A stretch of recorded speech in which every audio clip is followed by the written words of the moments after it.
So thank you for coming today. Good evening or good morning, depending on where you are. First, let me introduce myself.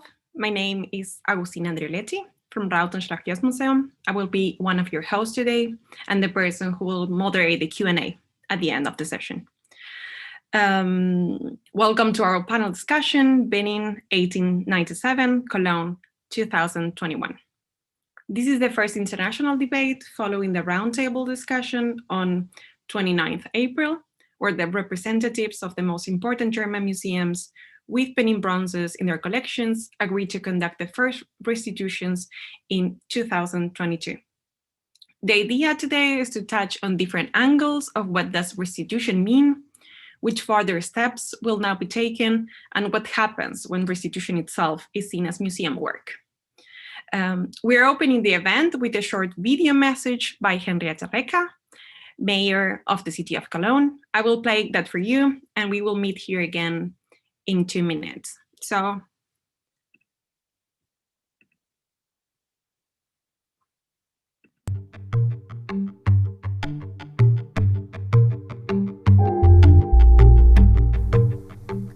A great piece of art will always inspire us beyond the limits of its frame. Good art will move something within us. It will teach us, it might even change our perspective. And sometimes art will tell us a second story. The story of its origin, which then again will challenge us to ask questions, to go deeper, to develop our own point of view. Sometimes art makes us take a stand. The artwork that will be shown during the special exhibition Resist is art of this kind. It tells a story of colonization, of resistance, of violence, and in younger days of forgiveness and recuperation of relationships. We are in touch with Nigeria in order to find the best way to let this art teach us beyond its frame what damage was caused by colonization. Together, we are looking for the best way to reach as many people as possible with its special message. Do not repeat the mistakes from the past. Meanwhile, we are aiming to return the art to Nigeria. I'm glad that all of us are contemporary witnesses to this special moment in time, and that today we are brave enough to dare to think and act different. It is truly touching that art can inspire us to choose new ways and inspire us to go together as mutual friends and without resistance being necessary.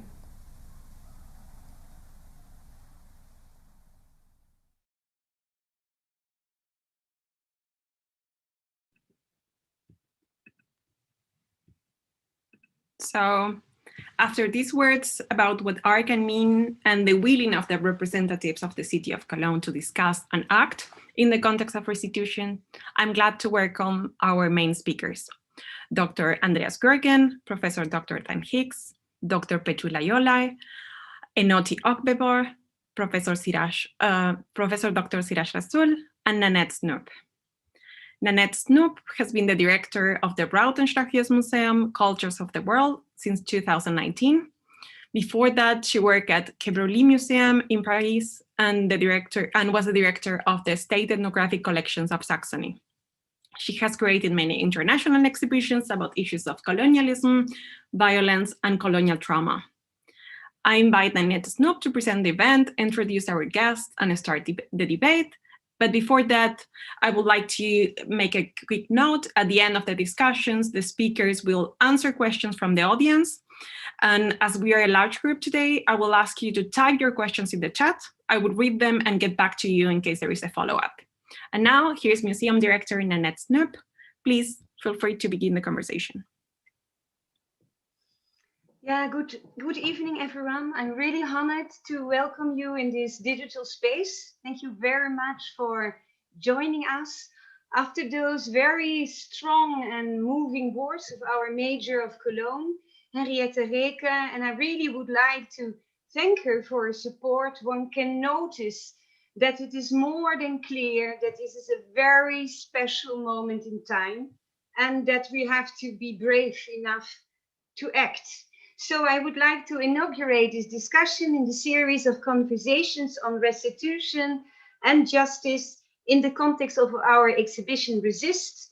The first conversation we did with Bénédicte Savoy about her latest book, Afrika's Kampf seine Kunst, or Africa's Battle for his Art, 1 month ago. Now we have the honor to have a wonderful team with key persons in the case of the restitution of the Benin bronzes from Germany to Nigeria, with 94 court artworks from the Kingdom of Benin.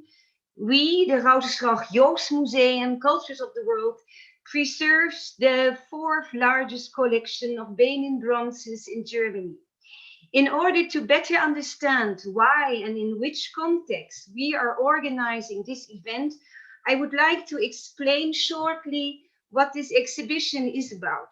Resist is an experimental platform about 500 years of anti-colonial resistance in the global South, and which is meant to become a place for discussion and solidarity in order to rethink the role of our museum, the role of our collections, and how to include perspectives, voices which haven't been heard yet in ethnographic museums.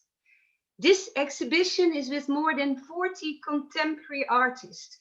For example, the famous artist Kader Attia, Kara Walker, but also Grada Kilomba, the Singh twins, Selma Selman, but also many others. There are many works from our own collections which tell stories of resistance, violence, subversive resistance, but also stories of survival, overcoming, and resilience.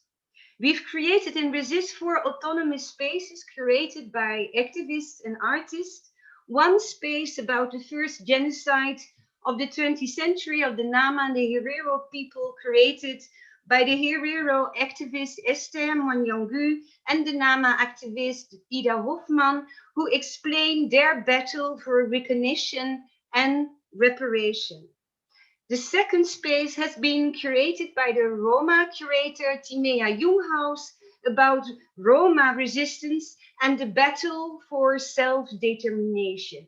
Third space has been curated by the wonderful In-House, a local organization here in Cologne, which does a tremendous work in the context of structural racism.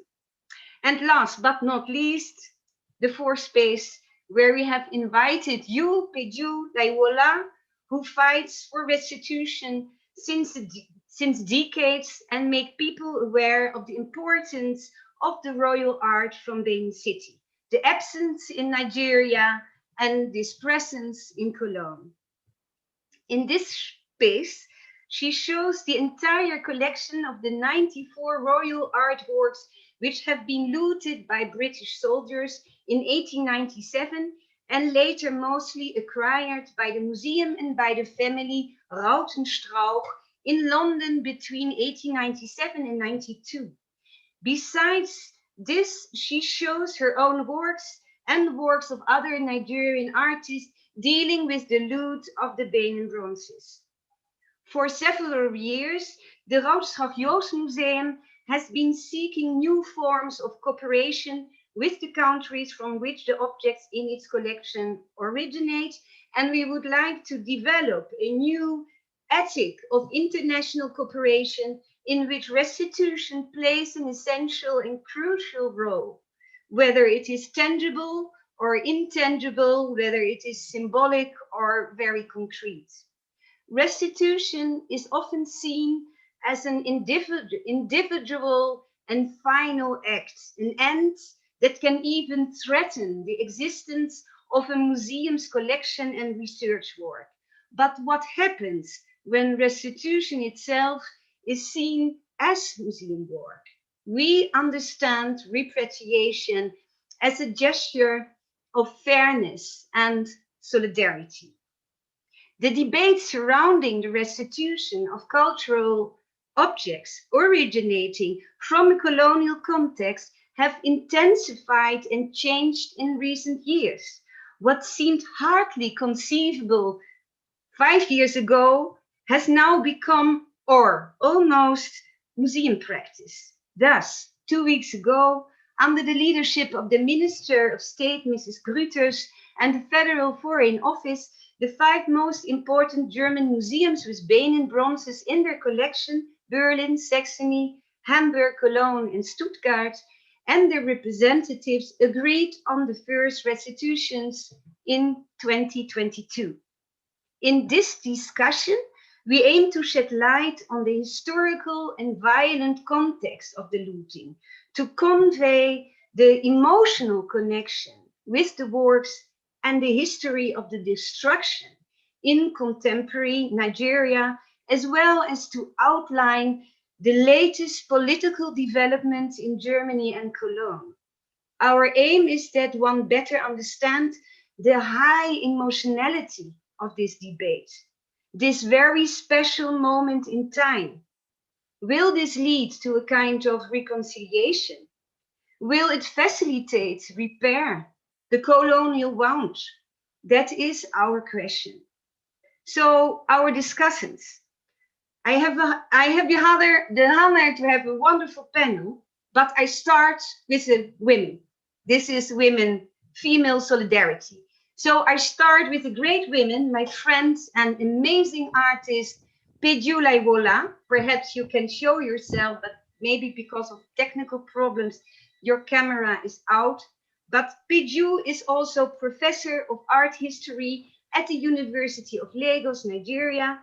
And as I've already said, she's one of the It's Yours curators of the exhibition Resist. She is author of many exhibitions. One of them was the important exhibition Benin 1897.com, Art and the Restitution Question in 2010 in Lagos. Andreas Görgen is head, thank you very much, is head of the Department of Culture and Communication at the Federal Foreign Office. He was in Nigeria for initial talks in March and will hold further discussions in Nigeria with the museum delegation. I'm very honored that you have accepted my invitation because you are a key person in the latest developments, and I will call you in this context the undoer of colonial knots. So I give you even more pressure now. Then Hicks heads the Contemporary Archaeology Department at the Oxford University and is curator at the Pitt Rivers Museum. His brilliant book, but really brilliant, The Brutish Museum, The Benin Bronzes, Colonial Violence and Cultural Restitution, was published in November 2020. And since November, we only hear about Dan Hicks. Thank you so much, dear Dan, to join us on this panel. I know you are very busy, but you are all very, very busy at this moment. And then Enoutier of Babor, he has some technical problems. I hope he will join us. Is an artist and member of the board of the Legacy Restoration Trust in Lagos, a member of the steering committee of the Benin Dialogue Group, and works with David Ajayi on the design of the Edo Museum for West African Arts in Benin City. So let's wait for Enoutier, and he will explain us a little bit more about this fantastic project, this new museum. And then, last but not least, Siraj Rasool, who will moderate this panel because he simply has a brilliant spirit. Siraj Rasool is professor of history at the University of the Western Cape in South Africa, where he directs the African Museum and Heritage Studies program. He is an associate member of the Global South Studies Center at the University of Cologne, and even more in the upcoming years. He knows a lot about German ethnology, restitution, human remains, and German ethnographic museums, and that's why he is here and will moderate. So Siraj, dear Siraj, the floor is yours. Thank you very much. Thank you very much, dear Nanette. It is an enormous pleasure to be here tonight, to be with you in this strangely broken but wonderfully reconnected medium that has prevented so much but enabled as well many connections and many kinds of conversations. As Nanette knows, I and my students were due to spend some time in Cologne at the time of the opening of the wonderful new exhibition, Resist. Unfortunately, that has not happened, and hopefully it might still happen. And it is really an enormous pleasure to be joining this great panel representing people who come to this discussion from different positions, from the position of Peju, being an artist, a scholar in Lagos, but from Benin, and one of the artists and activists who has contributed to the Resist exhibition, of Andreas Görgen, who comes from the German state, from the Federal Foreign Office, from fresh from the meeting 2 weeks ago, as Nanette was, that we have heard Nanette talk about. And it is an enormous pleasure that we can have the presence of government, because restitution it also involves government and diplomacy. My colleague Dan Hicks, with whom I get to work on a number of projects and with whom I've been having many conversations in recent years, it's always a pleasure to engage with him. Unfortunately, Enotie is not here yet. We look forward to him coming. It's very important that we hear from the Legacy Restoration Trust, that we hear a perspective from the About Benin Dialogue Group, because I think we're at a very important moment in a restitution process, and we need all heads on board. Just a quick word about where we are and about how Nanette has brought us together. My colleague Nanette, who I've spent time with in Mexico, in Brazil, in various international conversations, but where I also had the great pleasure of seeing her work in Dresden and in Leipzig, and also in recent years in Rautenstrauch-Joest Museum. Of course, as you have heard, I have a little leg that in Cologne. I've gotten to live there from time to time. I was at the opening of its Cultures of the World exhibition many years ago that was touted as a major new exhibition. We had an important conversation, I think in 2015 or 2016, about where do objects in the museum belong, a debate in the Rautenstrauch-Joest Museum. And we have had important conferences in recent years on how to remake ethnological museums that we have inherited. And we have come a long way. I am remembering the period of the assertion of the Universal Museum, of sitting in meetings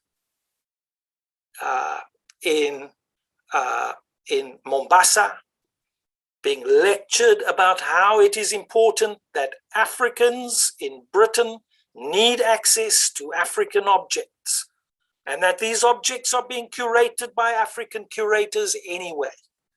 And that in any case, these objects have become so complicated in their travels that they belong to everyone and do not impose a narrow nationalism on these objects. You need to lose that framework. And indeed, we have already transcended that framework through co-curation and through working together between Europeans and Africans. And indeed, we need to become partners. We need to enter into a new partnership. We've heard about such frameworks, and as you know, we have moved on from those. At the same time, we need to recognize important work has happened in many different ethnological museums across Germany, ethnographic museums in other parts of Europe that have attempted to address their legacies of colonialism.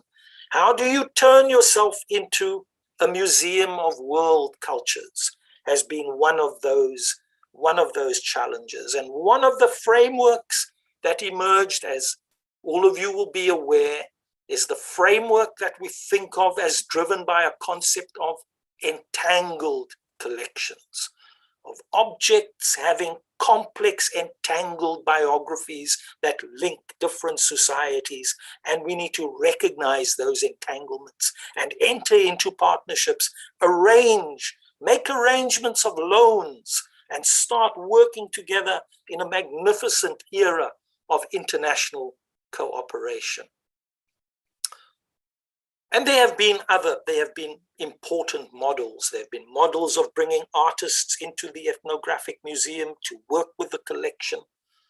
There have been, and there have been models that have sought to turn the history of collecting into the museum's project rather than the objects themselves.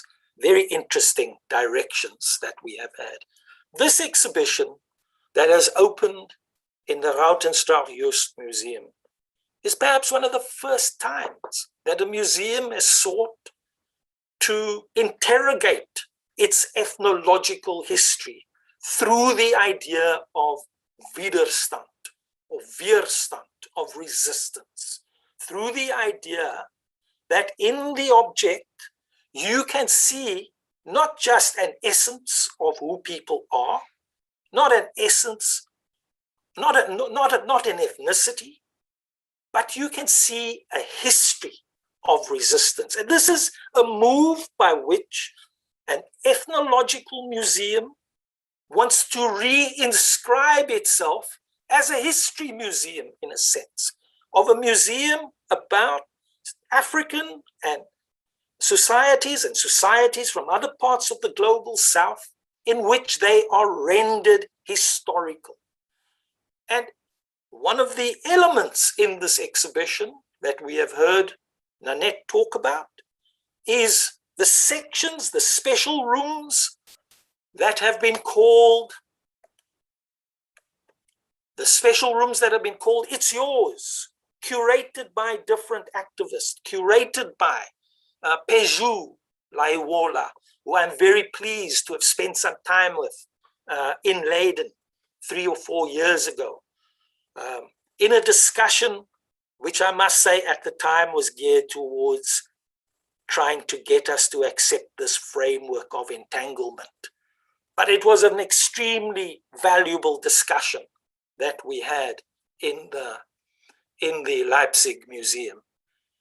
And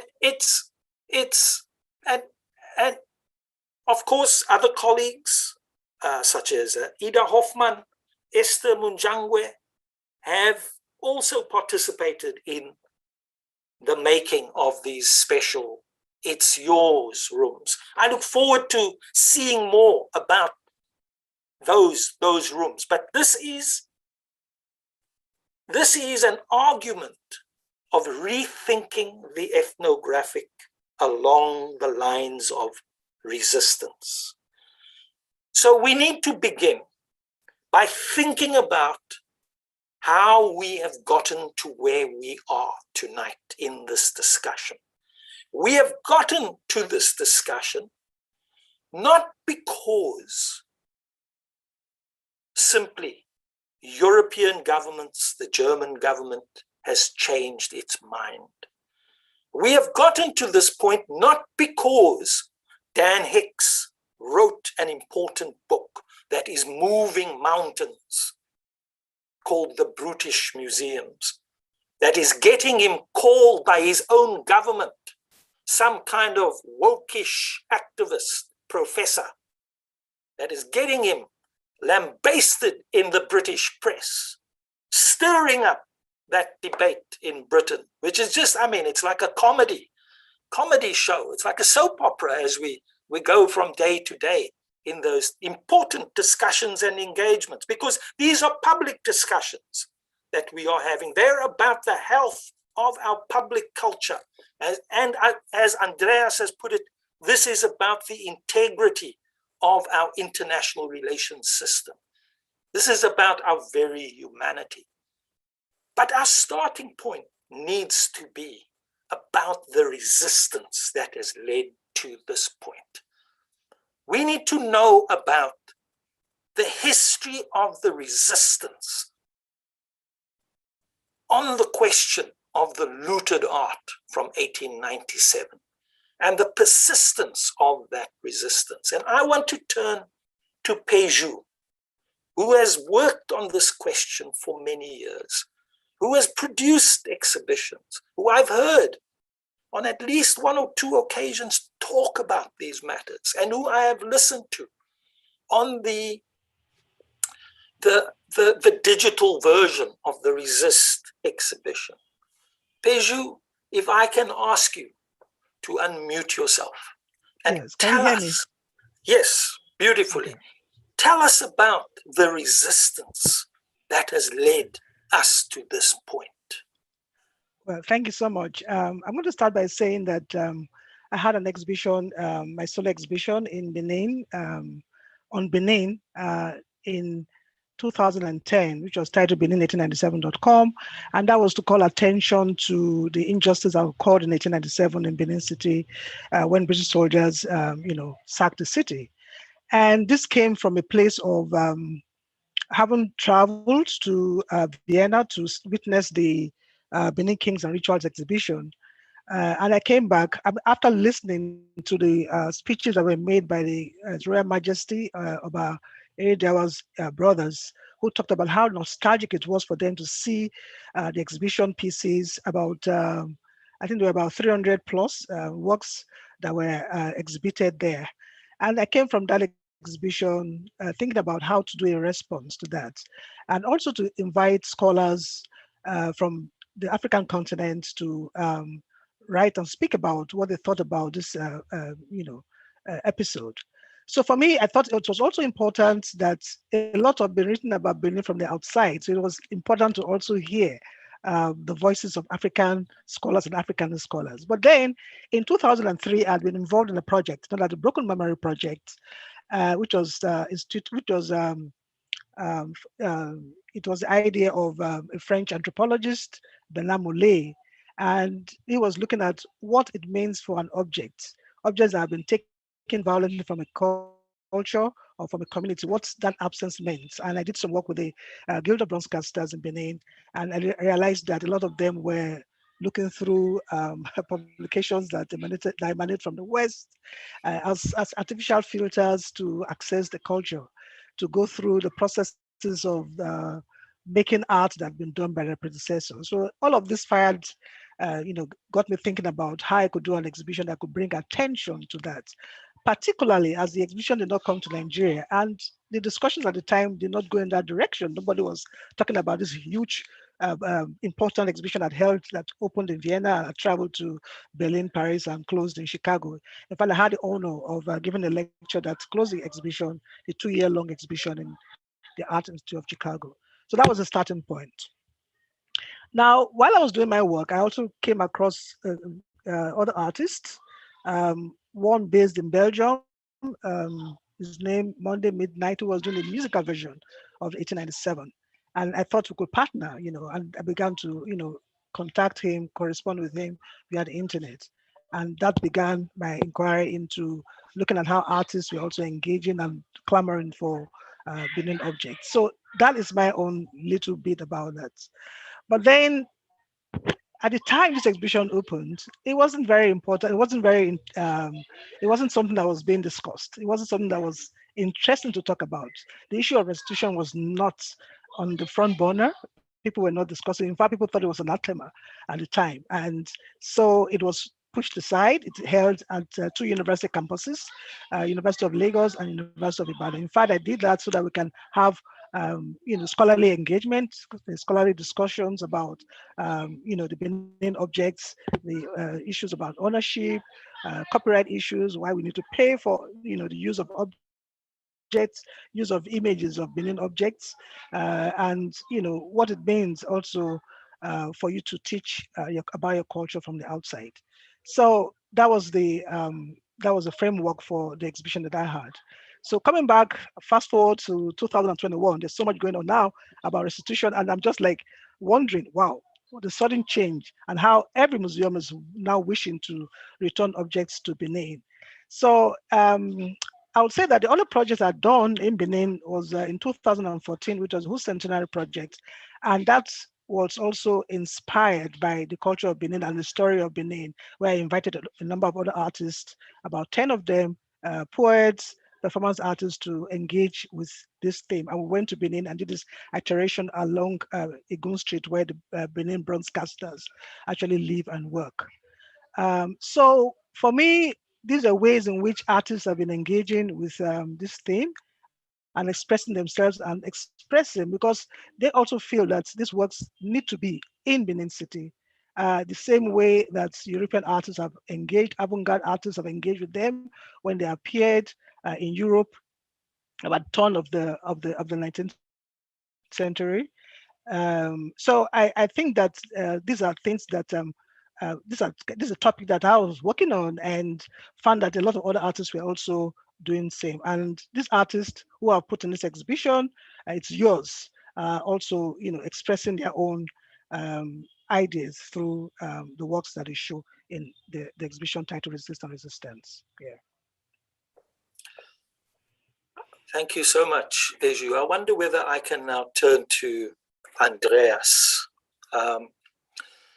Because of course, there have been a number of very important steps in Germany that involve the domain of the state, the domain of policy. We have seen substantial forms of policy development around restitution, around objects of colonial provenance. We have seen the establishment of the special contact point for objects of colonial provenance in the Department of Lost Art. But we have, and apart from the different heads of government, the different faces of government in the form of the Goethe Institute and its work that it does in different places, the Foreign Office, the Federal Office itself has been involved directly. For example, in our final museum cooperation meeting that took place in Dar es Salaam, literally a few days before lockdown. What is the involvement of the German government, and what is it that the Federal Office, working with the offices of the ministers in the Länders and Monica Grütters' office, what is it that the German government seeks to achieve, bearing in mind that we also need to hold on to that measure of arm's length management?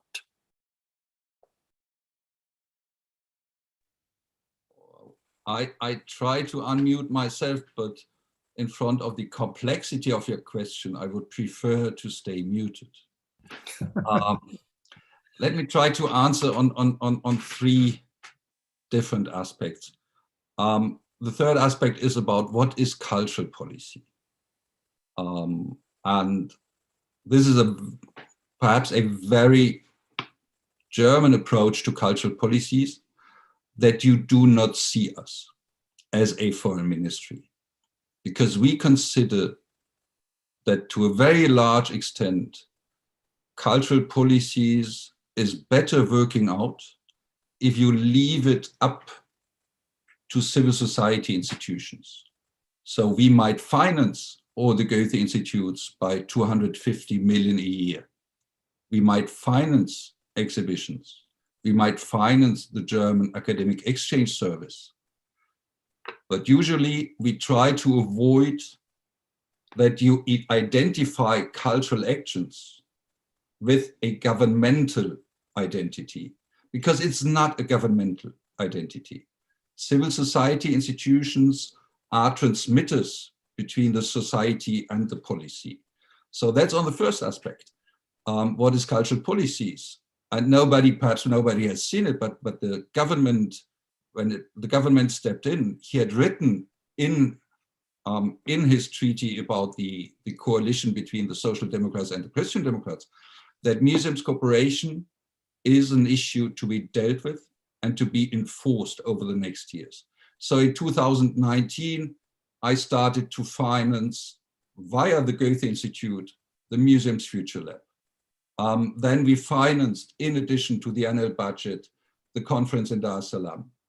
The Kulturstiftung des Bundes, so Hortensia Völkers, is financing the inventories program invented to a large extent by Nanette and by people in Kenya. And now we are building up in cooperation, and that's my second point, that's a cooperation and the coordination within the government. So we are coordinated with the Ministry of Development and with the Minister of Culture, the State Minister of Culture, and with all the ministers of culture in that Federal Republic. And that is, the second point is a very, very German point. You know us. We might discuss over years and years over a concept. And you do not see those discussions because it's very frustrating and it takes a lot of time. And in the very end, after 4 years of coordination, and you have talked about the efforts done between 2017 and 19 for that famous Leitfaden, you have talked about that Koordinierungsstelle. So after 4 years of internal discussions, we reach a point of culmination where we finally can act as one. And that point has been reached roughly two weeks ago, perhaps a bit in coordination with my first traveling to Nigeria, with all the efforts done by others. And my third point is the difference between museums as public social institutions. And when you have a look on the history of museums in Germany, in the beginning of the 20th century, you have two sources. One source is very strictly a museum as an institution to educate people. That's coming from the progressive side. And then you have the second source, and that source is the curatorial approach. And perhaps we have forgotten a bit the first source, which defines museums. And nevertheless, museums are a social investment. So in the very end, it's a societal question, how we show objects, to whom, with whom, and what does that mean that these objects are in glass displays or not? So how we open up those institutions, that's very important. And the second institution, which is of importance, is the academic sector. Because in that functional, diverse societies, you as academics, as churches, you are responsible to tell the truth. It's an academic or scientific truth, but still, that's a function in a society. And policy does not have the function to tell the truth, but really to lead a way into a better future. So that's where we come into the play. You have the museums as institutions, you have civil society institutions supported by government, and you have the academic sector. And those three culminate together with that internal coordination. And that's where we stand actually, but it's not done. We are just on a way, and it will take time, it will take efforts, there will be frustrating moments, but there will also be moments of joy. And that's what we are working for. If I can just very briefly follow up, thank you so much for that, both Peju and you for those engagements. And I'm just remembering that very first policy on restitution and care of human remains of the German Museums Association, that imagined that it was up to individual museums to enter into relationships with societies and to verify their claims, etc. This is a changed time. This recognizes that there is a place for the state in the diplomatics of these discussions and in these important engagements. Of course, but ultimately it's not up to governments. But there is that important place of the state. And I know there was the visit in March. I know there are upcoming visits with Professors Blankensteiner and Partzinger, I think in May. And without asking you to break protocol or anything like that, I suppose we are interested in having you think about what it is that needs to be achieved in those meetings. Yeah. Well, I do not know in how many meetings, because we are just starting. Just two elements of an answer. The first element is, since museums are societal institutions, you cannot leave the question of restitution only in the hand of museums. Because in the very end, it's up to the politicians, and Foreign Minister Maas made it very clear what is his point of view to that question of restitution, and Minister Grütters also. So in the very end, it has to get a political legitimation. That's why politics steps in. Second, from my perspective, the question of restitution cannot simply be the return of objects. It must also, it's time to reinvent the museums as a realization of networks and energies. And sorry to say, but to establish networks of energies, that's a political question. This is not a question related to an object, but this is related to what you have called in your introduction very gently, the integrity of a society and the integrity of politics representing such a society. So without breaking protocol, we will start on Sunday night, go back to Nigeria. We will continue our talks to all the different stakeholders. And the fact that I will travel together with a delegation of museums, this is to see as a mandate given by the museums to the two of them traveling together with me, and given by all the different ministers of cultures given to us as a foreign ministry to lead those negotiations. And I'm quite optimistic. I'm quite optimistic that in a couple of months, we will go there and we will find an agreement between our own complexity here in Germany and the complexity of our Nigerian friends. You have seen the agenda. The agenda says in 2022, we should be ready, but we should be ready to return objects. And then you can make a retro engineering, and very easily you feel the time pressure on my shoulders. This is indeed a time of tremendous hope. We have commitment, we have a schedule, we have desire, and of course, these are steps that are going to influence the entire field, and is going to have implications for the Benin Dialogue Group and how far they want to push themselves. It's going to have implications on Namibia, on other questions. And so it's going to be very interesting. I want to turn to Dan now. Dan, as everyone will know, is having a temporary moment to sit down in his office on his roller coaster of the active life of the British museums and its interventions in Britain, but in the field of Benin restitution itself. And the struggles that he faces in Britain are enormous. But when he looks at Germany, he must feel a tremendous sense of hope.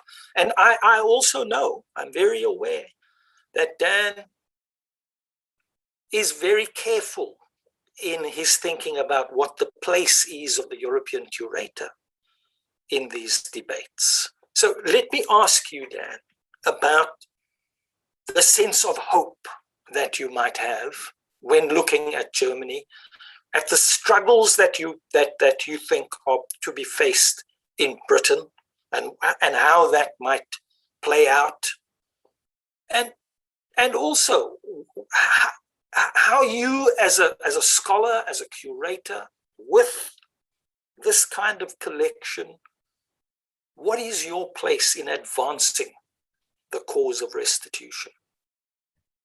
Sure. Okay, thanks. Yeah, so it's a really important issue. So as you allude to, I'm in a museum as a curator where we, at the moment, look after 150 or so of the more than 10,000 objects that were looted in this attack in 1897. So my role here, my perspective, my position at an elite institution at the University of Oxford as a white male curator, actually the privilege more than anything that I have is the knowledge, this esoteric knowledge of being able to understand the provenance histories, or what in the book I call the histories of loss and death involved. These aren't the life histories of objects, that they are histories of which are bound up with anti-Black violence and with the displays which were part of an ideology of anti-Blackness that was part of the displays made in the 1890s and sort of 1900 or so, when anthropology was a completely different discipline. And it was interested in very different questions. It was in a very different ideological position. So as someone who lives with that inheritance on a daily basis institutionally, who works, as we all do in the museum's world, in an incredibly white space, and a space where we're very aware that empire is not actually over. These are spaces that were created to make that worldview last. The displays of the Benin objects here in Oxford are a memorial to the dispossession of Nigeria, to the removal of sovereignty, to the destruction of traditional religion, to that moment of taking. So what's my role? So seeing as I think what's happening curatorially is we are recognizing the role of the museum in the past, how it was co-opted for certain periods of time, largely between the 1890s and the 1930s, where, as we know, racist ideologies were evolving in our institutions here in the UK as well as elsewhere in Europe. So if we're dealing with anti-Black violence, then we need to look and learn from the movements for anti-racism in the present. So with the verdict, on the racist murder of George Floyd last month, the Attorney General in Minnesota said that he wouldn't call the verdict justice because justice implies true restoration, but it is accountability. And accountability is the first step towards, whatever we call justice, towards repair, towards, reconciliation. So my role, I feel, in the museum sort of context is to share that knowledge. So that's what the book does. It lays out the more than 160 institutions internationally. It's a first attempt to say, actually, where are these over 10,000 objects? It underlines that restitution is an African-led movement that that it's a long-standing movement, that the first objects were returned in 1938 from the British Museum, that not all of the Benin objects are in the British Museum, as a lot of people in the UK think. They're in so many institutions, and each situation, as we're learning from the leadership that's being seen from our colleagues involved in the German work, and the leadership and the vision being offered by Andreas and his colleagues, that is part of the way in which this conversation is now landing. Outside, as we've heard from everybody, everything that has been said so far, this is letting the authority of the curator go. So the conversations now in the Fowler Museum, in UCLA, in Dublin, with the decision making there around the bronzes in the National Museum Ireland, in Aberdeen, in Scotland, as in the German case. Audiences, stakeholders, communities, trustees, curators, leaders of museum, and those who work in every part of the museum, from front of house to education to conservators, those people are having the conversation in a local way. It's a different conversation in Oxford as compared to Cologne, as compared to St. Petersburg, as compared to Sheffield, where we just literally this week found out they've also got some Benin bronzes. It's not in the book. When I do the next edition, there's going to be some more museums. We keep finding these things. But absolutely central to this then is that sense that conversation is evolving, and that we are very clear in each of those situations that museums have never been endpoints, prisons, the location where objects simply go to die. They are living human spaces where increasingly we care for people, or we seek to care for people, and those not only whom we serve, but from whom we gain our accountability, to whom we are accountable, from whom we gain our legitimacy. So here in the UK, this is about the legitimacy of the World Culture Museum. The Universal Museum argument that if Peju wishes to see a Benin bronze, a certain Benin bronze, all she has to do is to hop on an aeroplane and go to New York or to London. That was always a pretty shaky argument, with the changing visa regimes that we saw that have been imposed on Africans in recent years. It's even more shaky under lockdown, where nobody could see these objects, and the museum store, the distinction between the storeroom and the gallery blurred. And of course, so a big part of this story is how many of these objects are not even on display, even for the British Museum. With over 900 objects in its care, actually only 100 or so are on display. So, but as we move ahead, if we think about, are we ever going to get back to the millions of visitors that went to the British Museum, with environmental change, with changes in the way we work and we travel?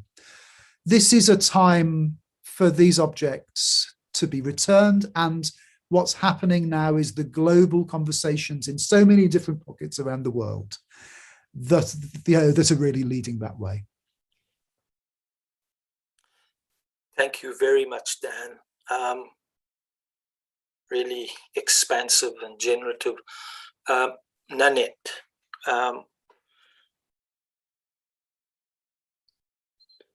director of Rautenstrauch-Joest Museum, 94 pieces, 94 items from the punitive expedition, participant in the meeting 2 weeks ago, in conversation with the city of Cologne. The city itself is committed to restitution. This, as Dana said, is about justice, accountability, and about dignity and an ethics of humanity. This is time to let the authority of the curator go.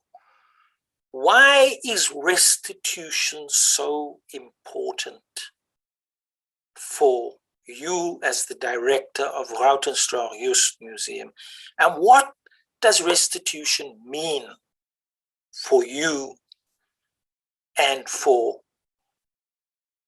Edo State?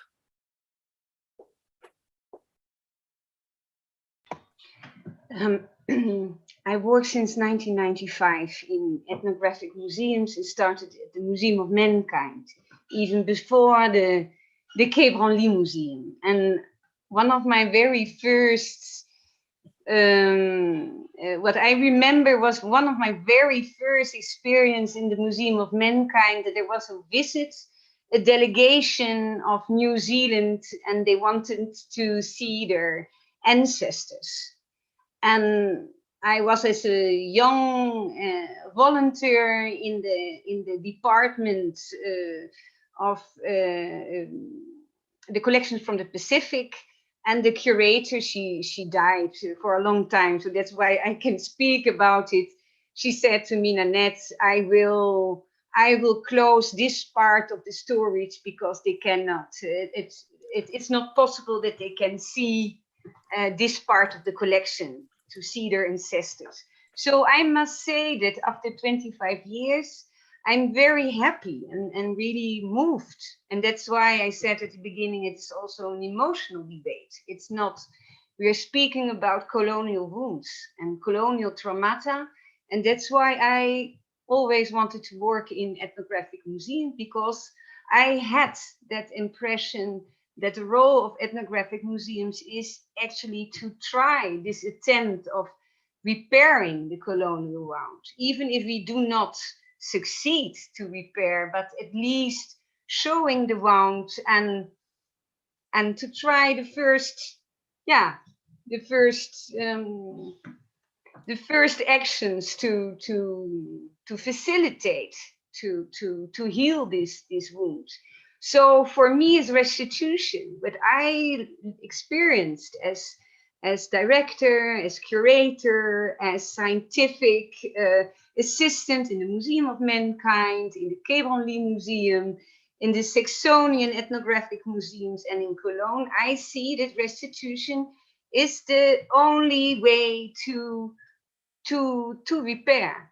To try to repair. I cannot say that I can repair as white director, but I can try to listen and to listen to this wound and to facilitate to repair this colonial injustice, this 500 years of colonial violence and traumata and transgenerational colonial traumata. And I think restitution is, repatriation is really the right for your own,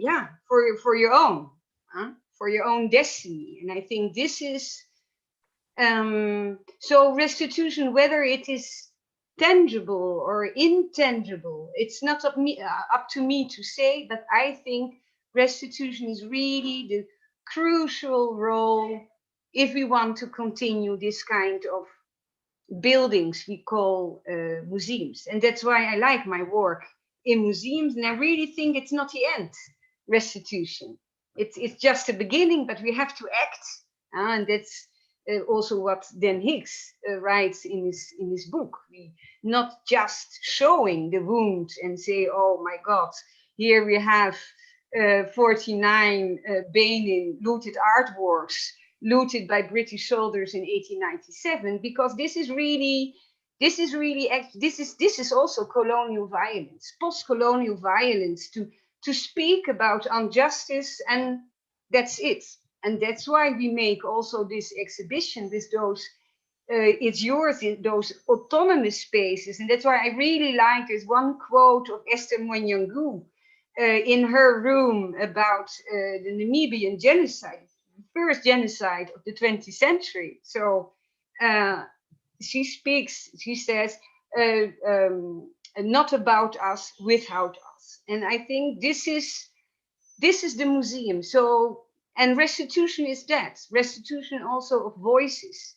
So for me, this is the future of our museum praxis, and I think it's in. I'm very happy about it. I see a future, and I think it's a big honor as museum director or as curator or as technician to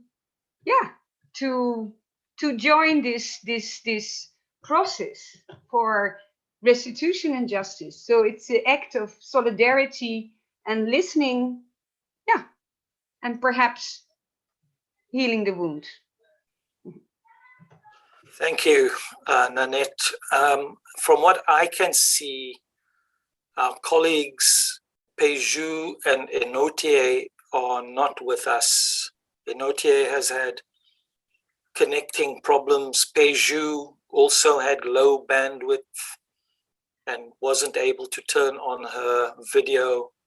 That, of course, is an expression of the unequal world that we live in.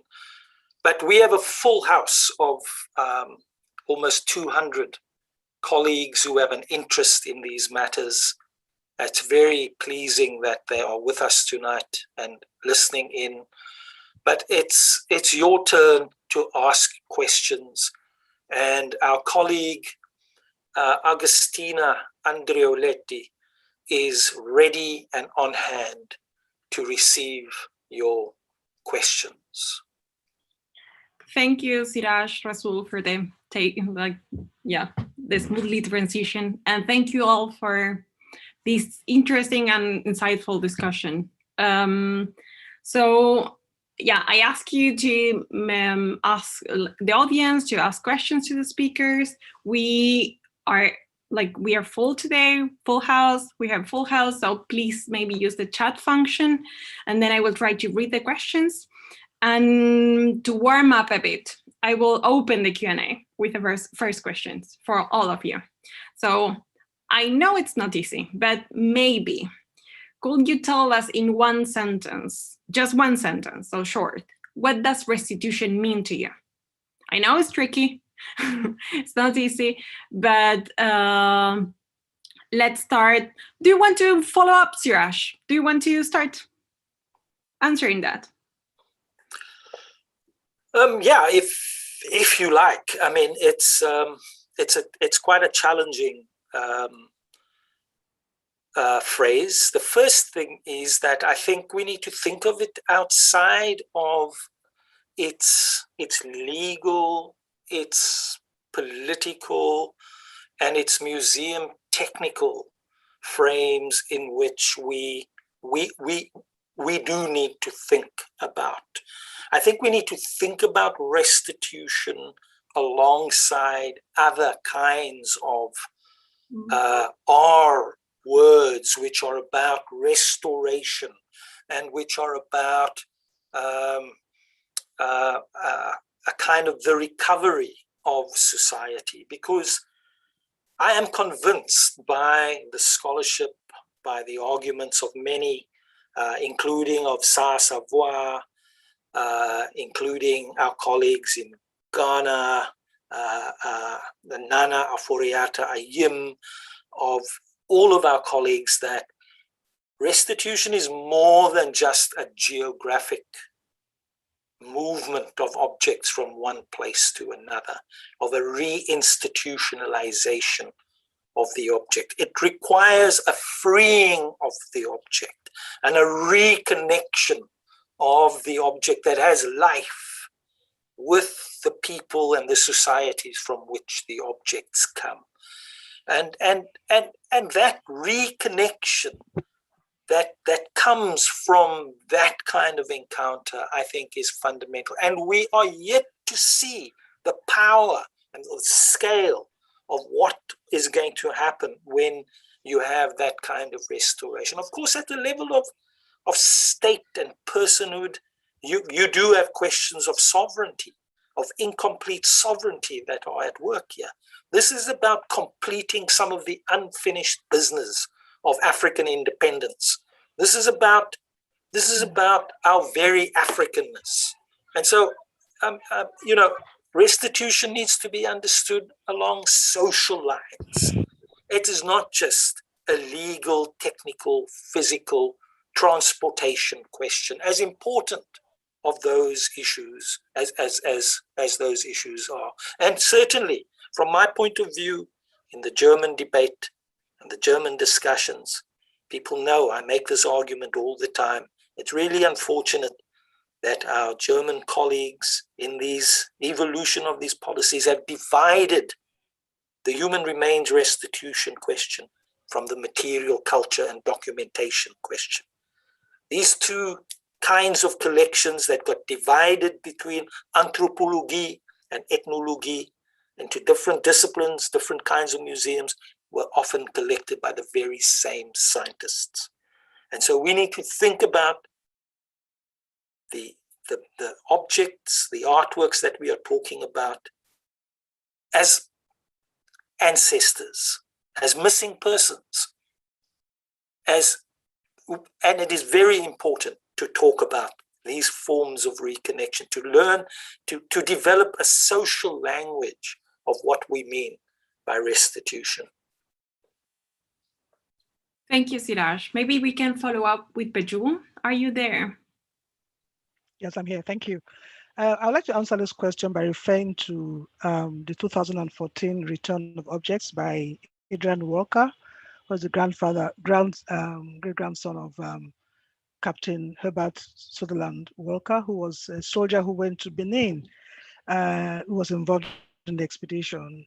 He realized that when he inherited these objects, two objects, that he coveted them so much, and that he felt that if he felt so connected to these works, he wondered how those who actually own these works would feel. And then he decided to take these works back to Benin, to the palace where his father had committed the crime of looting, and returned it to His Royal Majesty Oba Erediawa in 2014. I think that is a very clear example of restitution and not just a mere return. And I think that when people who have been deprived of their tangible heritage request for their works to be returned, it should be taken very seriously. And I refer again to 1935, when His Royal Majesty Oba Kenzwa II wanted two stools that were found in the Ethnology Museum in Berlin. He requested for those objects because they were very vital to the rituals in the palace.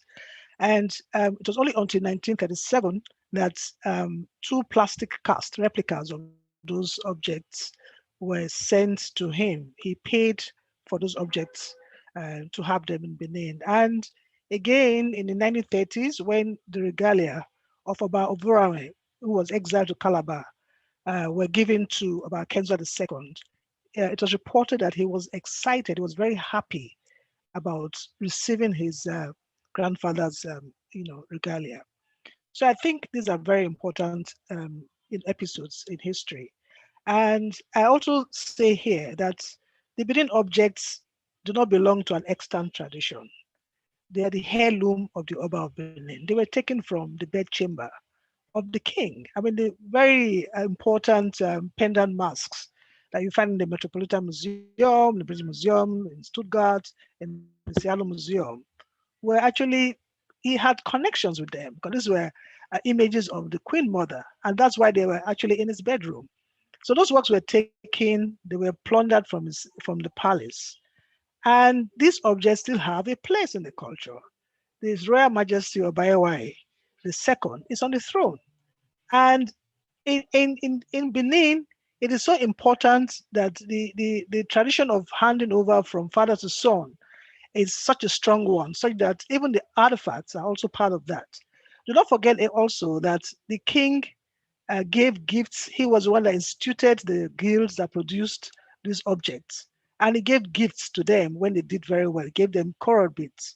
So these were items that he paid for. So when there's been consistent request, not just from the royal family, but also the Nigerian state through the various parastatals in charge of culture, requesting for the objects to be returned. I think that they have to be returned. And then Dan Hicks also mentioned a point about access. Okay, yeah, an artist is going to show the works, my works, and works of other artists from who have looked at this theme, the Benin story. And I haven't seen these objects. Now I have access to the images. The museum has kindly offered that.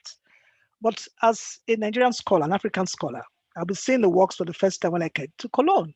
So I think that this is just wrong. You can't teach your culture from the outside. You want to take your children to the British Museum to teach them about your culture. We should have these objects in Nigeria, much as they inspired the avant-garde artists in Austria and Germany at the turn of the 20th century. I think that was great, but we should also have artists who are going to be inspired by these art forms. And we shouldn't look at these works, look at these publications that are emanated from the West as the only source to which you can get to this object. I think that it is very important that these objects are returned in the right context, not as a loan to Nigeria. It is ridiculous to loan back works to the owners of the objects or the tangible material. And I think that it is really very important that these objects are located within our geographical space so that we can engage with them, not just artists, but people, scholars as well, can have access to this Benin material that have been locked up in museums and museum storages. The collection in Cologne, only a few have been shown in international expositions, but a lot of them have been in storage. In fact, I have gone through the interim provenance report on those objects and just putting together the information about objects. So for many decades, they've been there. What are they doing in storage when they could be serving some other purpose in Nigeria and inspiring a new crop of artists, a new crop of younger Nigerians who, will have a lot of connections with these works.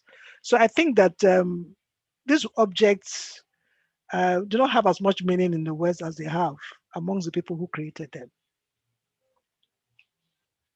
Thank you, Peju.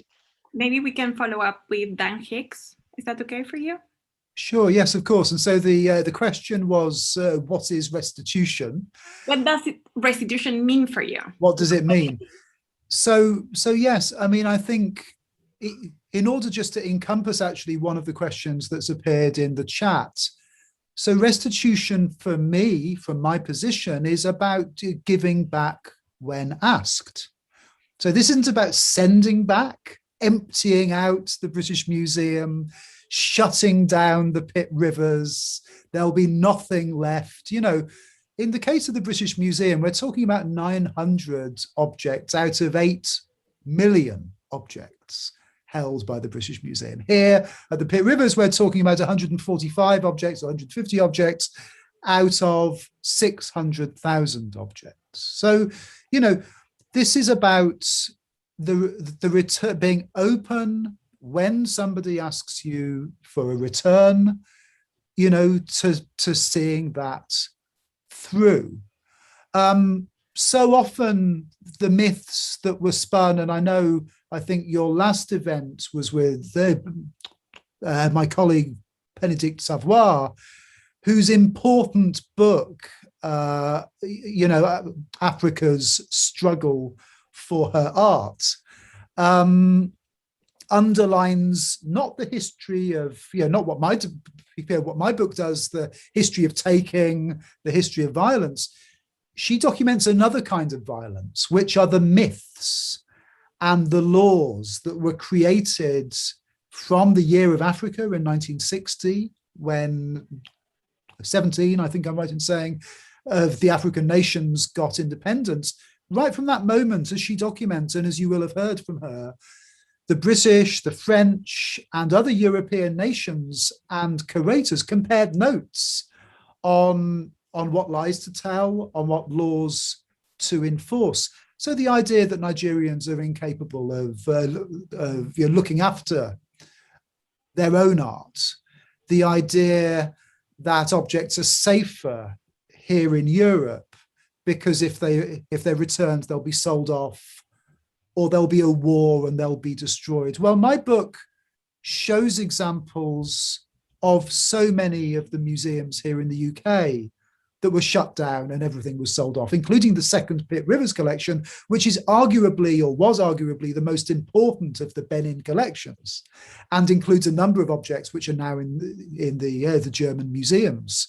There's even an example in the book of two museums here in the UK, Hull and also Liverpool, where war destroyed the Benin bronzes in 1941 in the Blitz. So the German, aircraft, the bombing, they were bombed by the Germans here in the UK, and they were destroyed. And indeed, even in, I think it's Hull Museum is in one of the two, they have the fragments of one of the bronze objects, which were salvaged from the wreckage of the museum. So restitution is not simply about the giving back when asked, as we've heard from Siraj. It's not about fetishizing the physical movement of an object. It's also about undoing those myths, undoing the racist lies, which are about a cultural supremacy that were there right from the start of why the curators were so keen to buy up these objects from the market. The attack was a corporate colonial attack, and the art market was in on it from almost word go. The curators' violence was about the taking of those objects from the art market and their display. So that cultural supremacy is also, and everything that goes with it, is a part of what we're seeking to restitute. Thank you, Dan. Maybe we can finish with Andreas Görgen, if that's okay. Oh, yeah. Just adding one personal note and two aspects. On a personal note, together with Nanette and 10 other directors of museums, we have worked on a common teaching program between African museums managers and German museums managers called the Museums Lab. And for me personally, one of my mentors and a close friend is Sulaiman Bashir Diagne. And what he said for the Museums Lab about restitution gives me guidance. And if I may quote, he said, okay, restitution cannot be simply the return to the kingdom following exile. It must draw on the wealth of new energies and meanings which the objects in question have produced in the art world and will continue to produce after their return, to emphasize that the time has come to reinvent the museum as a realization of networks and synergies.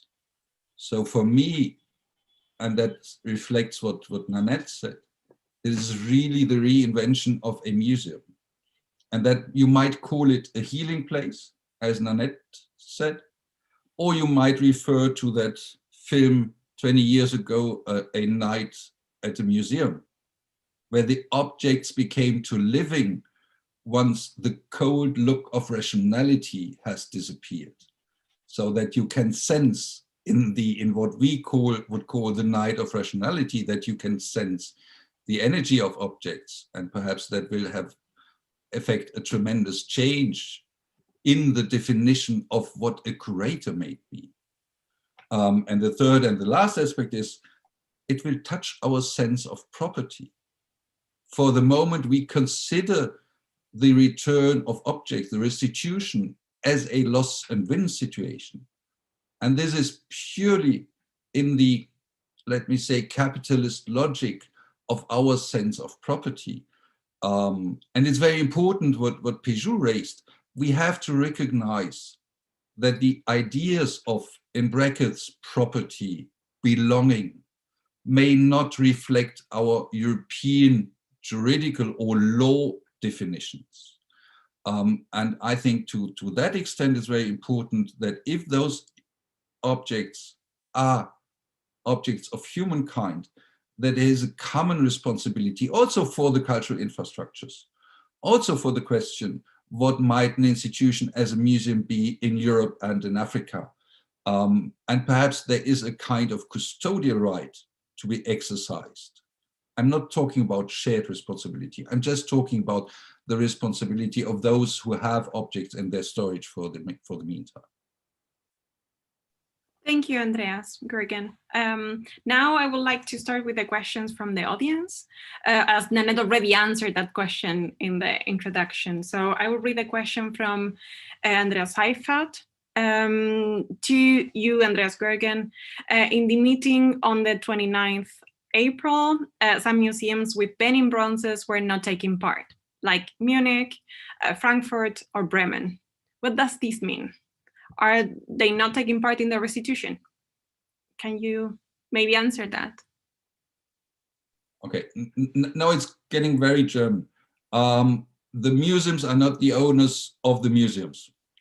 The owner of the museums are either the Lord Mayor of Cologne, and we have listened to her, and she made very clear what she considers as an owner of the museum has to come. Same for State Minister Grütters, who is the owner of the Berlin museums, for the minister in Baden-Württemberg, Minister Bauer, and so on. So no, the idea of that meeting Minister Grütters called in for was to make the 5 most important museums advance and to lead the way. They are just trailblazers, and they were initially perhaps not known everywhere as trailblazers, but now they are. Thank you. Okay, so now we have a question from Judith Lippelt. How do you see the role of museums in the 21st century, given their imperial history? That's a question for everyone, but especially for Dan Hicks and Nanette Snoep. So maybe Dan Hicks, can you, should I repeat the question? Maybe, yeah. How do you see the role of the museums in the 21st century, given their imperial role in history? Sure. Okay. Yes, it's a really important question. So I've already said that the restitution isn't an attack upon museums. It's not emptying them out. But of course, you know, we're opening up space for the museum to grow and to become in step with its times. So it's very, very interesting for me to be part of this conversation where in many ways restitution is part of a far wider sort of national conversation about our reckoning with empire.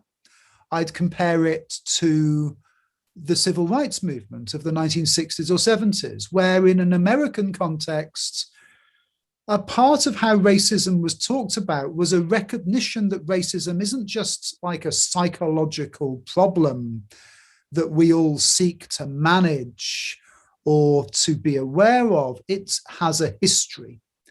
And in an American context, that history was enslavement. It was the extermination of indigenous people. And in historic spaces like colonial Williamsburg or the Jefferson House, histories of African-American lives were told, and spaces like museums became incredibly important spaces for public debate about that reckoning with history. We're now across Europe, and not just in the UK or Germany, but with the interesting developments we've seen in the Belgian or the Swiss context, where there are truth and reconciliation commissions to look into the legacies of empire, the Dutch commitment to restitution, you know, obviously the Sarr-Savoy report in the context of France. We are having a similar reckoning that's a parallel to what happened in the civil rights movement with institutional racism. And in Europe, our reckoning is that, of course, in part, our racism has a history, and that history is the same as was highlighted in the 70s. It's a history of our involvement in the transatlantic slave trade. But it's also, for us, a history of empire more widely. Museums are spaces, they're the tip of the iceberg. They're spaces of visuality and display. And we see in the museum something which is more generally true for society. We see in the museum the institutional racism that's in the criminal justice system. It's in healthcare. It's in all parts of our societies. So for me, the role of the museum in the 21st century is to use the spaces opened up when we begin to allow our museums to change and to become in step with their times, to center the desires and hopes and aspirations of the stakeholders and the audiences and the communities. So in part, they become memory institutions, spaces for remembering empire, but not in a celebratory way, like the Pitt Rivers being named after Augustus Henry Lane Fox Pitt Rivers, who was a soldier and a collector, but spaces for contemplation, spaces where we can have, I mean, our museums are public spaces. Let's not forget that. So they're community spaces where we can speak about these issues. And that work has to happen somewhere. If we're having a European-wide reckoning with the history of racism so that we can address racism and exclusion as our society, then world culture museums are the place this is going to happen. Where else is it going to happen? That's a part of our role. So for me, yeah, you know, these are not so much of the, I mean, we've never needed something like a world culture museum more than we do today. These are spaces where we can look at art, at belief, at ways of living, ways of seeing, ways of creating outside of a European lens.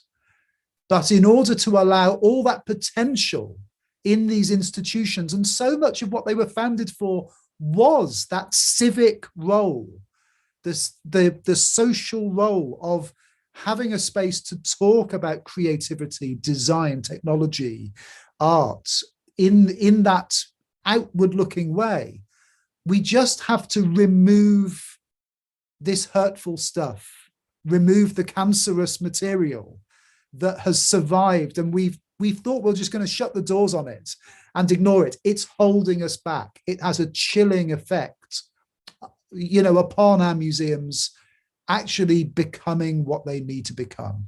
So yeah, I'm incredibly optimistic about those of us who love our museums being able to help them become fit for our times, fit for the society we live in today. Thank you for your answer. I will. If I can follow that up, yeah, sure. Augustina, if it's okay with you, Nanette. You know, just to add to what Dan has said, is we are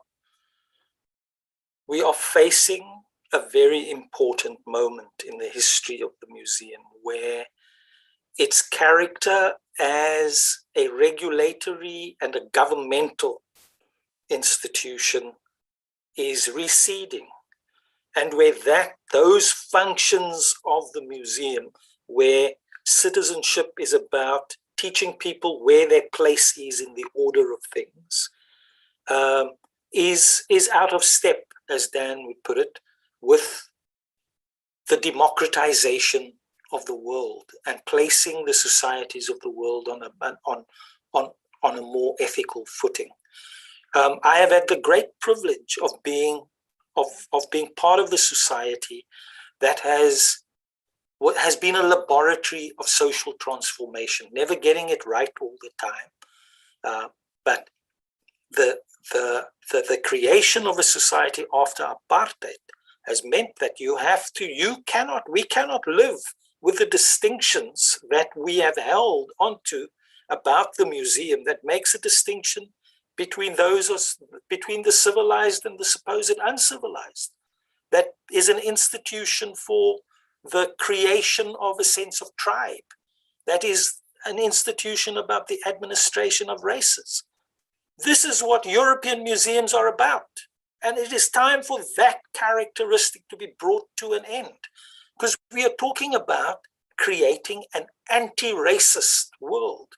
The museum, in its fundamental essence, was an institution of the governance of people into a colonial order. And I've also had the fortune of being part of the District 6 Museum, of working with museums in Brazil, in other parts of Latin America that think museum outside of those logics, that think about museum as a participatory citizenship.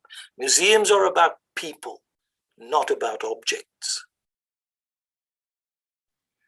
Thank you, Siraj, for your answer. I think it's important to talk about what the objects mean, but what means for people, like in a context. So maybe connecting to that, in the chat there were questions about, are there Nigerian in the room? And we have one question from one of our artists in residency, Francis Oguma.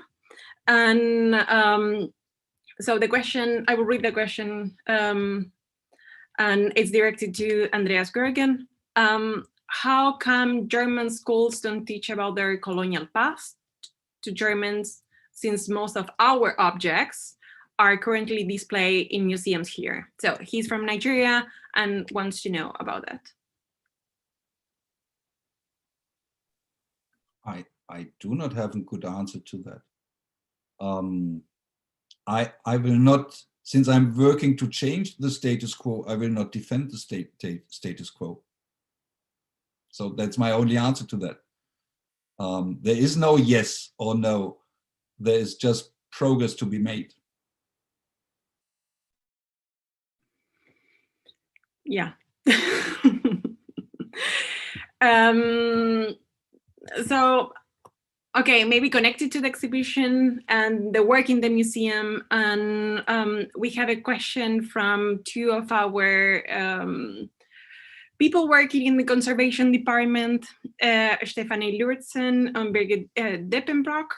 So the question to Peju, maybe, I will read it. So first step in the conservation process and in a technological examination should be to know how to achieve a balance between intangible values and physical stability. At Ariotem, there is currently a project where all the works in the Benin collection are being photographed in detail and measurements are being taken so that they can afterwards be made available in an online database. Could it be that we as conservators at this moment are putting the investigation of materiality above values unknown to us? Well, I will answer that question by saying that, again, this is about access. As a curator or a conservator in a Western museum, you have access to these objects, so you can do a lot with them. You could photograph them, you could X-ray them, you could even duplicate them, and make them available on an online database. But my own question would be that when you have this database, who has rights to these images of these plundered objects? That's also very important, because I also know that some revenue is also gathered from the images of objects in the collection. So who has access to the database, even if it's made available to scholars or artists or people around the world? But then, in terms of ownership of these images, who owns these images?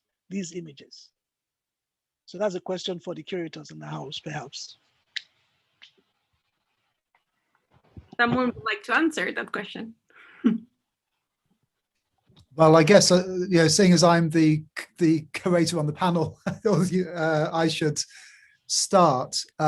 So yeah, I mean, I couldn't agree more. The free access to images, to access to objects, to research, undertaking the research for the Benin objects, and in my view, for any other Nigerian objects which are subject to a demand for return and for access, this work should be happening in Nigeria. And the partnership, the international working that we, in so many other things, we pride ourselves on, should be supporting that work.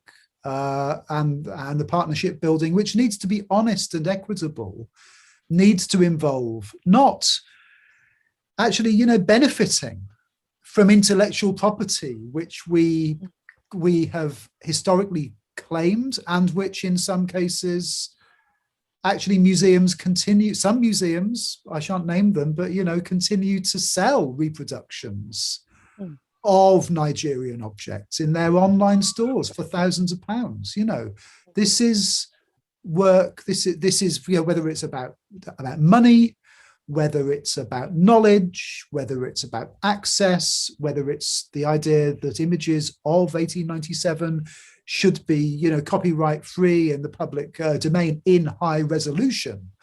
All of these things, in my view, are part of this ethical shift, which is underway. And we have seen advances in the context of First Nations and you know other indigenous communities, and yet Africa, because of its extractivist history, it has suffered, you know, at the hands of a form of colonialism that has always been about taking and extraction.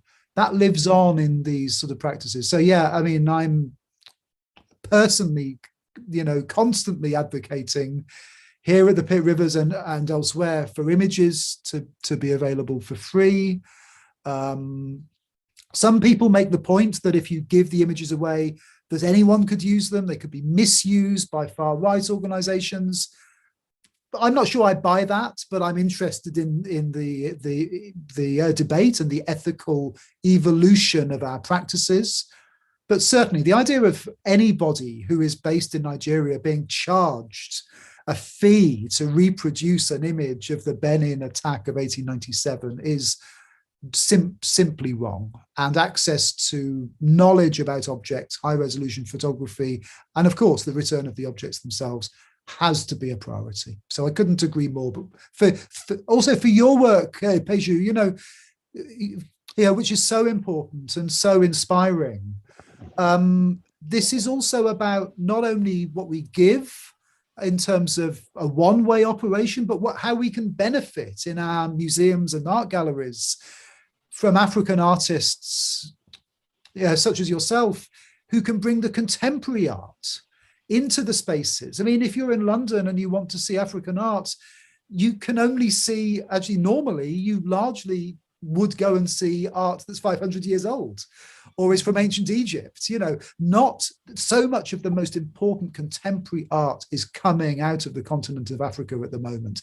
So a part of this is actually about moving beyond the World Culture Museum and looking at the contemporary art spaces, the fine art spaces, and talking about what sort of boundaries and gatekeeping are going on to hold back so many incredibly inspiring African artists from reaching a European audience. Thank you for your answer. And maybe we can talk about the technicalities of restitution. So Kilian Trapp has a question. Maybe, I don't know which one of you would like to answer. So the question is, can you elaborate on the technicalities of the restitution and the obstacles that might occur, like questions of who can actually claim the objects? Do you, maybe Dan Hicks, Nanette Snoep, or? Okay, sure. I mean, I can have a go really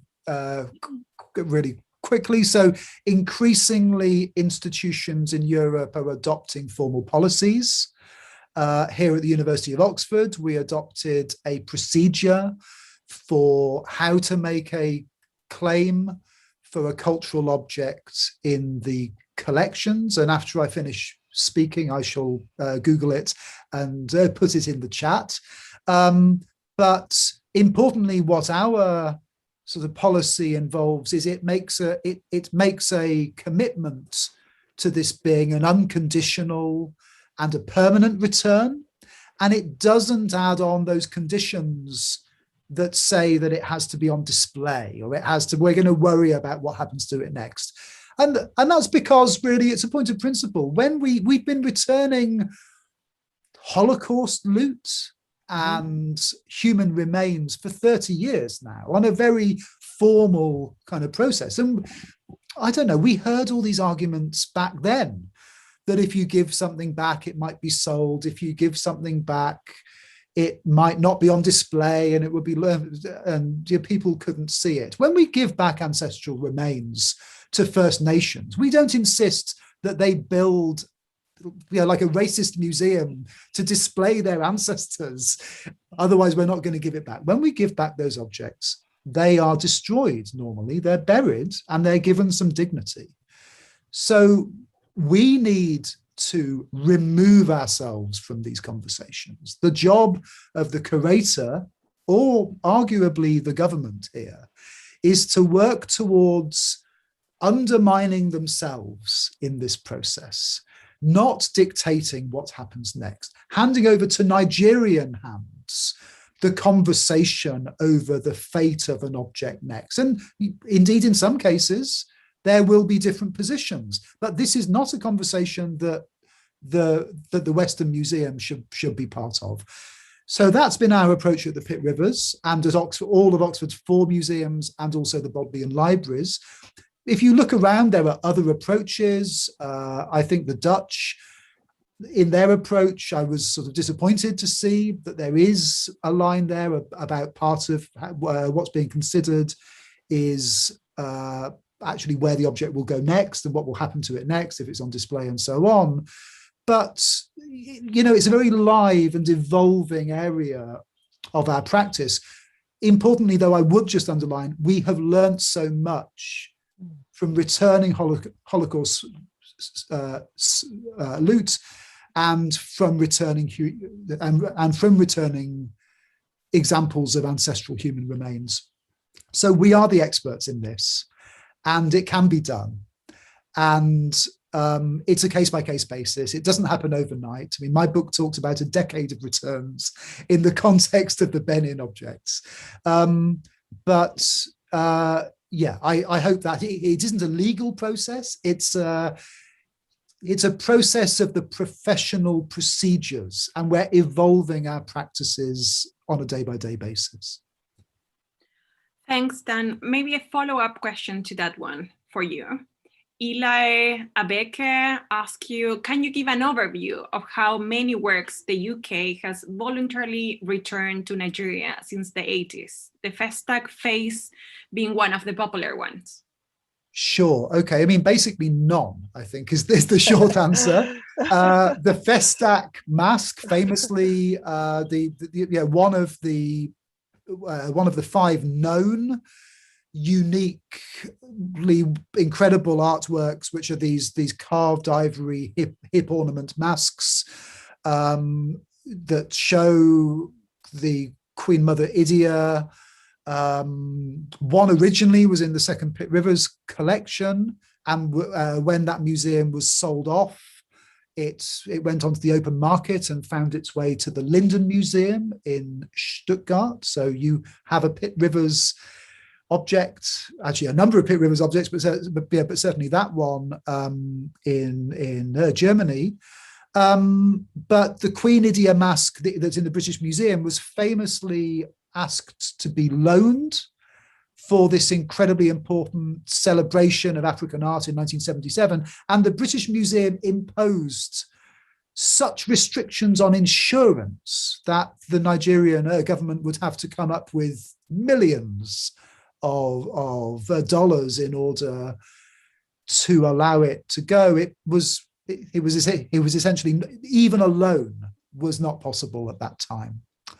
And that's so different to the earlier returns. I mean, in the 1950s, as my book explains, actually the British Museum was selling off some of the Benin bronzes. They sold some off to American collectors, but they sold some off for tiny sums of money to Nigeria to support the foundation of the first of the national museums.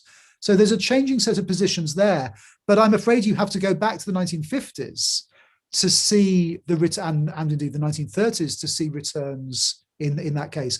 There was an incredibly important movement run by an MP, a Bernie Grant MP, he is no longer with us, but he had this incredible campaign in the 1990s that were moving up towards the 100-year anniversary of 1897. So in 1996 and 97, so much was achieved in the public consciousness.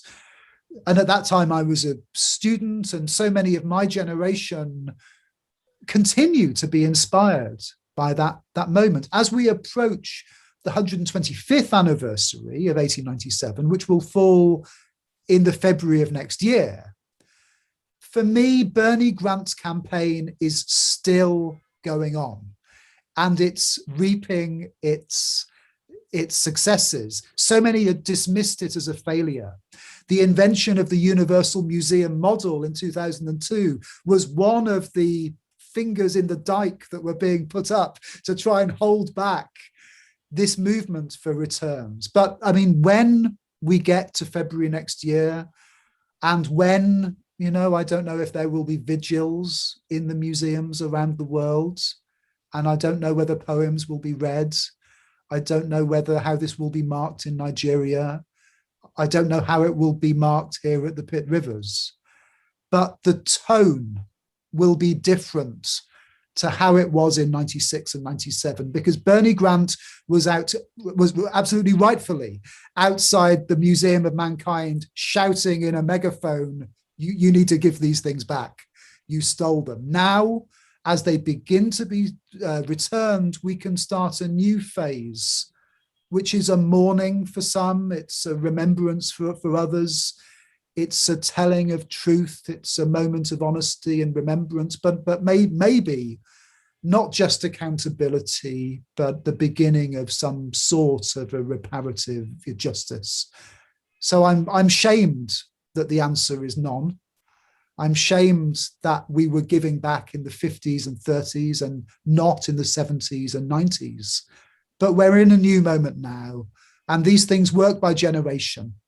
And there is a new generation of the museum leaders here in the UK, and our audiences are completely different now as well. So there's a lot to be hopeful about. Thank you, Dan. Maybe Peju, do you want to add to that?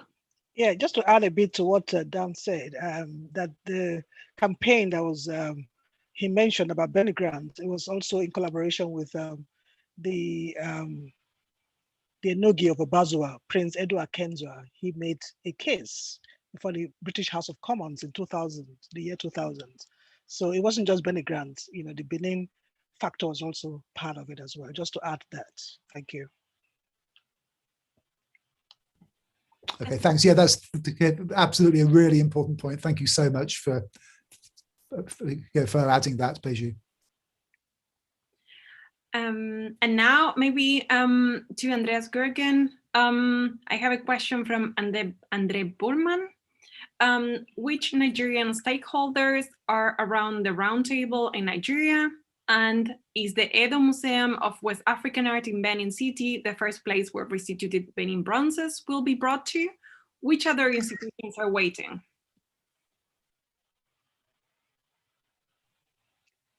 Thank you for that question. That question shows pretty much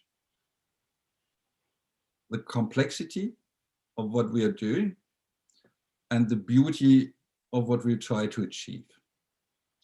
First, it is not up to us, Germans or Europeans, to define who might be the right custodian. And I just want to underline what Peju said. There is an heritage question. There is the question of the role of the OBA, which is important. And we cannot solve that question. There is a national state called Nigeria. And if I remember well, the invention of national states had been a European invention, and we brought it as a model of order to other continents to bring disorder in those continents. Still, there is a national state, so there will be governmental negotiations. And thirdly, Nigeria is 3 times as big as Germany when you look on the inhabitants. And when you have a look on the German situation, you have our proudness of a federalist country, which does just mean it's tremendously complex and you can't solve it. You have Lord Mayor, you have a federal state, and then you have the federal government in Berlin, and then you deal with the civil society institutions, you have different experts. And if you try to solve such a question in Germany, I think you find easily 5 layers of complexity. So now we have a look on Nigeria, and Nigeria is 3 times bigger than Germany. Nigeria has 36 federal governments, which their own complexity, and it's not up to us to decide about the Nigerian complexity. So we go there open-minded, with an open mind and an open heart, and I go there together with the directors of the museums to listen, and then to find solutions adequate to their situation, but not to our understanding. That's just the way I try to do. And then perhaps end of next week or in 2 months or in 3 months, I don't know, we will get the joyful result we are all aiming at. And again, in one sentence, we have our own complex systems. It is not because we solve our complexity that we can, in brackets, measure or look at other complexities as if we would understand those complexities. No, we have to listen and to learn. If I can just add, I think, those of us from the UK who are so aware of the importance of the Benin history and culture as part of a wider reckoning with the British past in terms of empire, we're incredibly indebted to the Germans, who are the people who are leading this reckoning with this history from our perspective. So the complexity is there in Nigeria and also in Europe, exactly as we just heard. So I think the lead, the incredible role of the diplomacy that we're hearing about is going to be, I think we in the UK have to ask, how come we find it so hard to be as open-minded and thoughtful and hardworking as we were just hearing? But I mean, when that result that we've heard about, arrives, it's going to be incredibly inspiring and incredibly important for the UK as we begin, as I say, to look at these histories and their ongoing nature in a whole set of new ways. Thank you. Maybe Peju, do you want to add something to that? Well, just to say that I'd like to thank Andreas for the great work he's doing. Going back, going to Nigeria all the time to make negotiations for the return of Benin objects, and also the great work that Nanette is doing in the museum, the RGM museum. I would like to say that, the complexity about that you mentioned, who to return to, and it's a very clear case. Ownership of Benin objects belongs to the Oba of Benin. This way is personal objects, it's personal property. Property rights have to be given to the Oba of Benin. You cannot hand over Benin objects to some other person, okay? And if you want to ask about the objects that have been returned since 1930s, where did these works go? Did they go elsewhere? They were assimilated into the sartorial traditions of the palace for the regalia. The 2 objects that were returned by Adrian also were taken into the palace. So those objects went, and when Adrian came, members of the National Commission for Museums and Monuments were also present in the palace. I was also at that event. So I don't think we want to bother ourselves about where the objects go, as long as we establish ownership, who owns those objects. Once you are clear in your mind about the ownership of Benin objects, then the rest becomes very easy. 1897, the year 1897, as Dan describes, was a year of ultra-violence and has led to a lot of complexities. How to resolve these complexities is what we're trying to sort out now. Thanks, Peju. Maybe I have a question for you regarding the objects we have in the museum. So the 94 objects that they're in the exhibition in your It's room, it's yours room. What are your wishes for those objects? What do you want? What do you wish for them? I think you already know the answer. I don't know why you're asking me again. That the works be returned, definitely. I look forward to seeing them, but I also know that I will be looking at these objects and the story of violence will be behind my mind. But I think that what we're trying to do with this discussion is to move away from that fixation of 1897 and to look at and think of new narratives of repair, of care, of solidarity. Those are the key words for today, for the discussion today, so that the history of Benin is not cast and trapped, in 1897, because there's so much that the city can give. There's so much art that is still being produced in the city. The Guild of Bronzecasters, despite British incursion, still continue to produce amazing works. And I think that we have to move away from that narrative of violence into a narrative that is more palatable to the ears. And I think that is exactly what this exhibition sets out to do. Thanks, Peju. Do you want to add something, Nanette? Or? Well, then I would like to say, Peju, we will care for this. We listened to you, and the words of the mayor of Cologne were very, very clear. So the roadmap is there, and we will work for it. Thank you, Nanette. Thanks, Nanette. Thanks, Peju. And I think that was the last question for today. It has been 2 hours already, and I know Zoom talks, Zoom discussions are tiring sometimes. It's Friday today, so thank you again, all of you, for answering those questions. Thank you for the audience to ask those questions, and it was a pleasure to be with you today. So before saying goodbye, I would like to announce our next event. On June 11th at 7 p.m., we continue our series of events on restitutions and justice, and political scientist Götz Ali will be with us in the exhibition Recessed, talking with journalist Stefan Köldichow to present his latest book, Das Brachboot, How Germans Stole the Art Treasures of the South Seas.